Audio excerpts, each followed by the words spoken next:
किसी के पास भी अकाउंट में टाइम नहीं है, लेकिन मनी सबके पास है, कम हो या ज्यादा। लेकिन ये बिजनेस क्या देगी?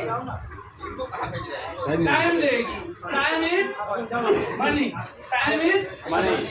अब यहाँ पे मैं बैठी हुई है, मैं उनके लिए जोड़ा तालियां चाहता हूँ, ताकि अब इनसे पता लग जाएगा आपको बहुत कुछ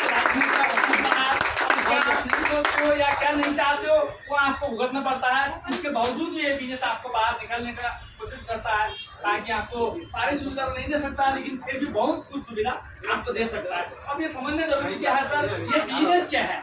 काफी लोगों को तो अभी तक किसी को नहीं पता है कि बिजनेस क्या है, कैसे काम करती है, क्या चलता है, कोई पता नहीं है। तो बिजनेस क्या है ये पहले समझना जरूरी है। एक आरसीएम सब जानते हैं आरसीएम, लेकिन आरसीएम का मतलब क्या है और ये कैसे काम करती है, इसका मतलब क्या है, आरसीएम क्या है, सबसे पहले समझना हर एक आदमी को जरूरत है, क्योंकि समझ में ही नहीं आएगा तो करेंगे क्यों।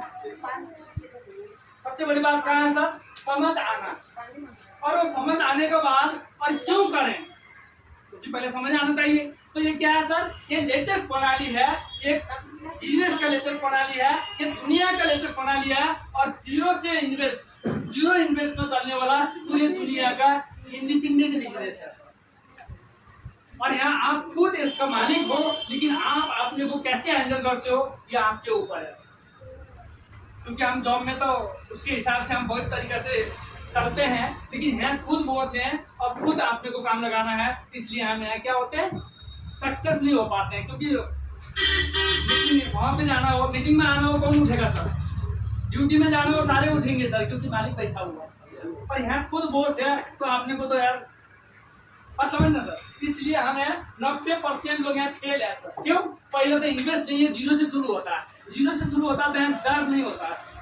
क्योंकि एक बिजनेसमैन 50 लाख रुपया लगा रहा है, 10 लाख, 5 लाख, 2 लाख % का दुकान कुछ भी हो, हमेशा डर क्या रहेगा, नुकसान में न जाए, घाटा ना हो जाए। लेकिन यहाँ घाटा कुछ होने नहीं है, इसलिए आदमी मस्त में रहेगा। उसके बाद क्या होगा, बिजनेस क्रैश करेगा। चाहे ऊपर भी पहुंच चुका हो वो बिजनेस एक दिन बिल्कुल जीरो हो सकता है, कम हो सकता है, लो हो सकता है। और इसलिए पहला तो यहाँ पे क्या है, लॉस नहीं है, इसलिए हम सीरियस नहीं है।